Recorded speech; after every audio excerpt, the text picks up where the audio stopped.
So what is Hardwest the board game?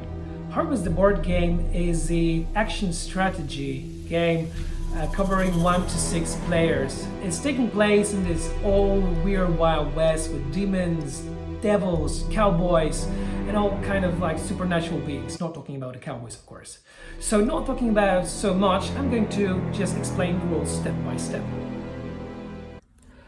Alright, before you play the game, you have 2 factions to choose. You have colonists and occultists, and you have to assemble the characters. For that I chose Manic. He is a demon, and I really like him, because I really like playing demons. And there is a dashboard for him.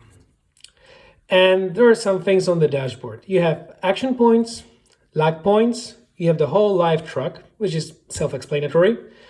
You have a slot for the equipment, and there is also a little text telling you what this character's special ability is, and of course the movement of the character. Each character in the game has a name, has let's say a kind. What is so this is a demon. You can have a human, you can have other characters, and you have a class of the character. This is very important because each character with each class can carry a special weapon, a special gun. So in the game you have gunners, you have riflemen, and you have sharpshooters. This demon particularly is a sharpshooter, so he will be only allowed to carry a sniper rifle kind of gun, which is a kind of powerful gun with a long range, but doesn't really have so much ammo inside. To assemble the character, you simply just put this gun in the left slot, and this is all what you need. Now the next step is to put all the tokens into correct slots. So you have action, you have luck points, you have bullet, but that will be the last one. That will be life on the top. So every token you have always on the top of the truck, apart from the bullet token. At the beginning of the game, you start with your gun half full, with the magazine only being in half. Additionally, there is a equipment that you can put in the slot. Equipment you can obtain in the game. You can purchase before the game, because there is a little mechanic that allows you to buy this equipment. There is a price of the equipment. It tells you what it does, and you can use it in the game anytime you want. So this is the whole character, how it should look before the game. Now I'm going to talk how to use the character, how to play with the character. So everything basically in the Hardwest board game costs action points.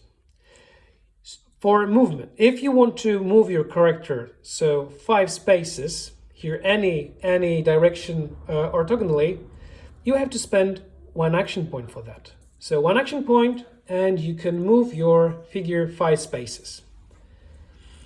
If you want to shoot, it's the same kind of story. You pay the action, and then you shoot. You just slide down the tokens, down the track, and this is marked that the gun was fired and the magazine is now empty. The same with the luck, but for the luck I will come back a bit later. Life is kind of self-explanatory. Damage done by the gun reduces the life. And of course, the equipment is kind of the same story. You have to pay action points to play the equipment. Once the equipment is played, it has the effect and is put outside of the game.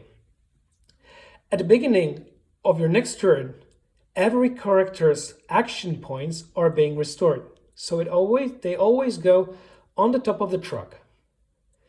So here in the next turn, you will be also able to reload your gun. Just slide down the token and push it up. When you reload the gun, it always goes up the way. The full magazine is always being reloaded this way. In the game you have cards. You have 2 types of cards. You have normal cards, as you would play a poker game, and you have nightmare cards, special cards. And I will get back to that a bit later. For those poker cards in the game, you have always 3 types of cards. You have an active card, which means that you can play it on your turn and it has some result. For example, this card is a disguise, and when you play a disguise, you can hide the location of your character. So you pay the action point also to play a card. 1 action point is required unless the text says something else. And for this card, you take 3 disguise tokens and you put them on the board with only 1 token revealing the real location of your character. So if your opponent shoots your character with a false location, it's not going to take any damage. The next type of card is the response. Response is a very funny card because it allows you to play in your opponent's turn. So, for example, this card tells you that instead of being killed, return your character as undead onto the coffin token. There are coffin tokens in the game and they're in certain locations. And it says then, put rest token on the character dashboard who performs successful shots, so this character won't be able to move the next turn. This character is also not secured. I'll come back to that a bit later. So this is playing in your opponent's turn as a response. Then there is a third kind of card in the game that they're permanently on the table. So this card is Mumble. And Mumble is a card that you put counters on it, and for each damage your characters take. So, for example, if your characters will overall take in 5 damage, you put 5 counters on that card.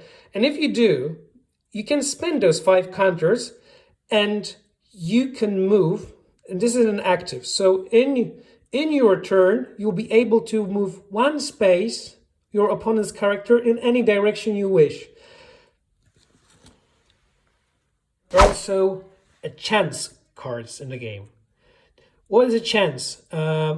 Each weapon, each gun has a certain chance. So for example, this has a chance number 1, and it's going to go according to this table, which is going to mean, depending on your position, whether you're in normal position, you're in the window, you're on the floor in the window, and your range is increased, you're going to shoot against the characters there's also in some kind of location, and that's going to determine if it's harder or easier to shoot them. Here, for example, it's very easy to shoot when you're near, so 5 to 20, because this symbol of a skull means 20 on a die, and also if you roll this symbol, the skull symbol, the character is taking 1 extra damage. There are also easier rules, basic rules in the game that they don't involve those cards, but it's way more fun to use those cards and play advanced rules. Let's talk about shooting. Shooting with Harvest is quite simple. You have your turn, you have your character, you declare your target. Once your target is declared, so in this case is a Shievo, the Maniac, the demon, is going to shoot him. Counting the distance is really easy now. Let's see how it works. You simply count the squares. So in this case, it's going to be 1, 2, 3, 4, 5, 6, 7. And if you would like to count it any other way, like 1, 2, 3, 4, 5, 6, 7 is going to be always the same result. Any way is going to be always 7 squares. Once it's declared, the Maniac is shooting him, and this is a second phase. You have 3 phases. You have declaring, you have targeting, and you have a final shot. So declaring is telling, okay, I'm shooting this one. Then targeting is like targeted, and when it's targeted, you roll the die, the result, and then the shot is done. In the third phase, when the shot is done, your opponent might counter or alter the result of that shot, like reducing the damage or even taking away all the damage, depending on the cards or any other mechanics.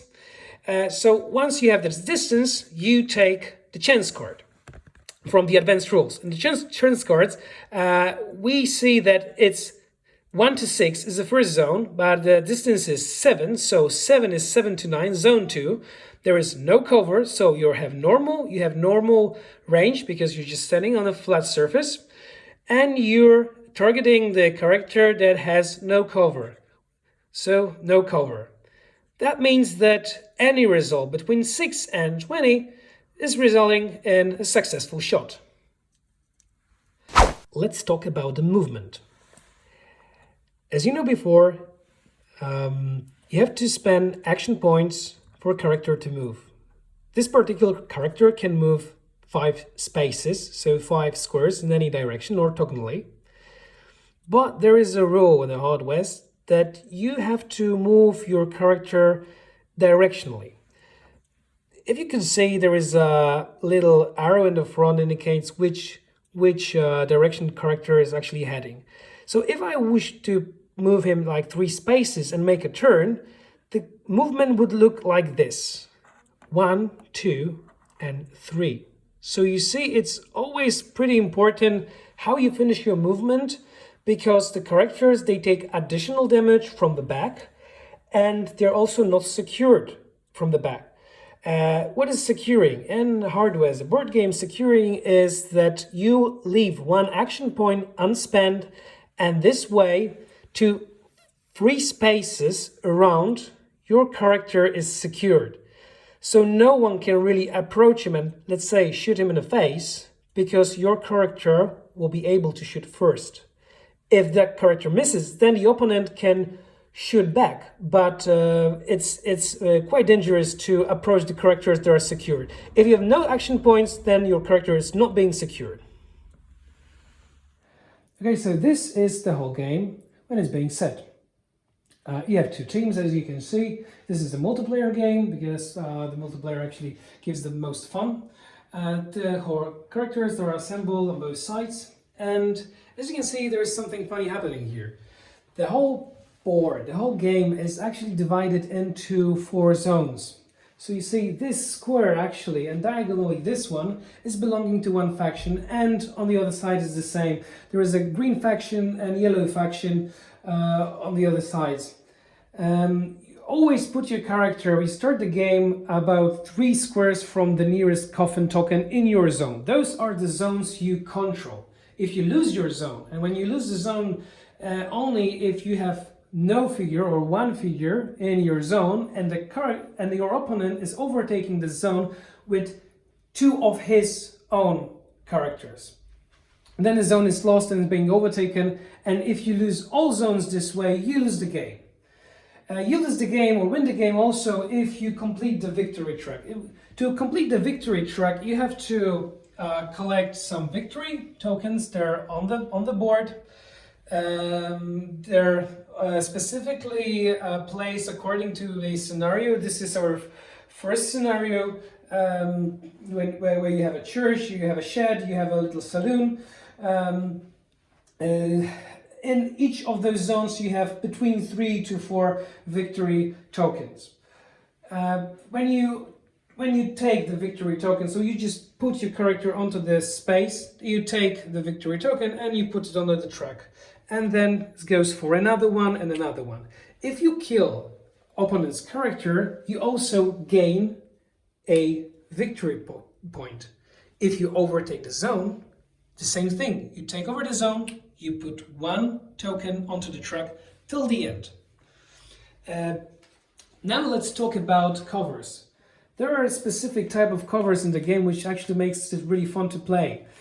You have walls with full cover. That means that if the character is standing behind such wall, it cannot take any damage. You have walls like those, or walls with holes, and they always give you a half cover. This also gives you a half cover, but depending on the position, it will give you also a corner cover. But corner cover is something a bit different. There is also a window cover, so your character is standing near the window, and it's also having a half cover, but it works a bit differently. And I'm going to explain now how it exactly works. Now, this is how the corner cover works. You have this crazy nun, Isa, and you have a Chievo on the other side. She is going to gain a corner cover. So basically what I'm doing, of course, I'm paying all action points. She's moving a direction, let's say I need 1, 2, 3 spaces to get into the corner. Your character is always heading, is leaning back to the wall whenever standing next to the wall. So she's moving here, so she leans back to the wall, so that means that she's kind of automatically secure from the back because this is a wall with full cover. And in this situation, actually, she gains control over what is in front of her and here, all this zone till the end of the wall. This is her range. On the other side, Chievo doesn't have a corner cover. That means that he can't shoot the nun.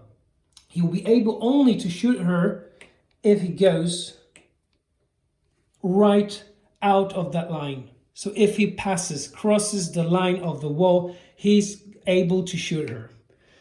So far, she's having an advantage over him because she has corner cover and Chievo doesn't. Previously, I mentioned that there is also a window cover, and this is how it works. So some characters, they might be in the building. You put them not in front of the window, you put them right here because they can be on the one side, on the other side of the window. But that marks that this character currently has window cover. It has window cover, the range of the character is increased, and the cover is increased because it counts as a half cover.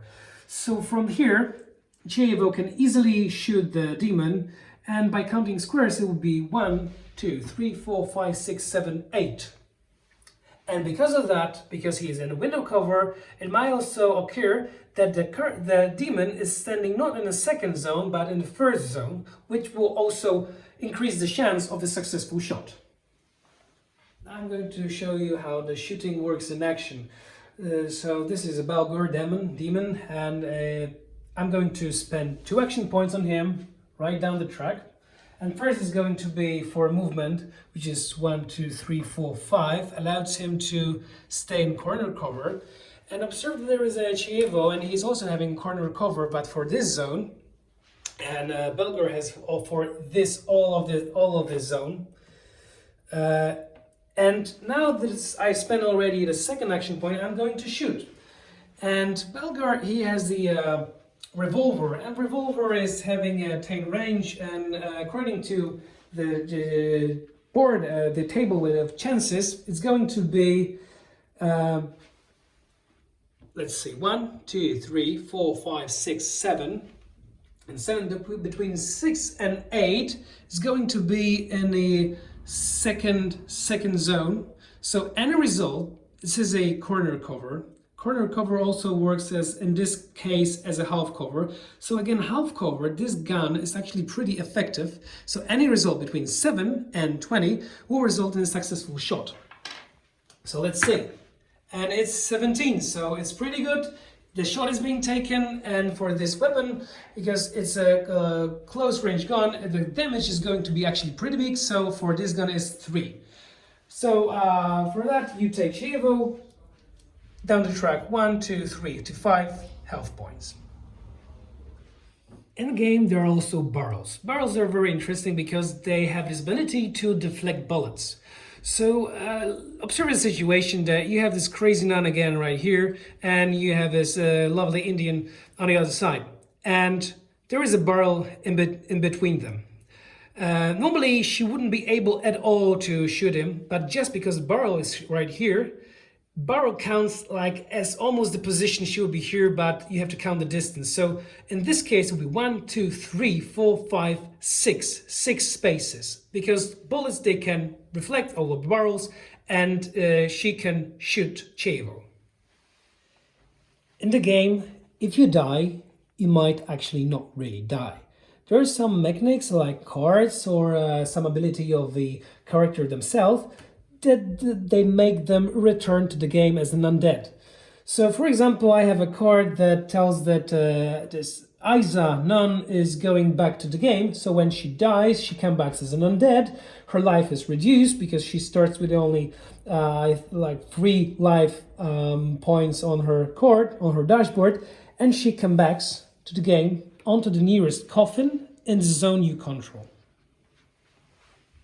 That was the basic explanation of the rules of Hardware the board game. As you see, the game itself is not really that complicated. The rulebook has something like 20 pages, but after 10 pages you already know really well how to play the game because it's quite obvious, self-explanatory. It provided myself, hours of fun already designing it and playing it. And imagine, it's also not the game itself, but building all those towns according to scenario. And you can build even your own scenario, your own town, and still play the game according to few rules. So thank you for watching that. Thank you for watching gameplay. Thank you in the name of Silverlink Studio. Please support our campaign because it's going to be really great. Thank you all.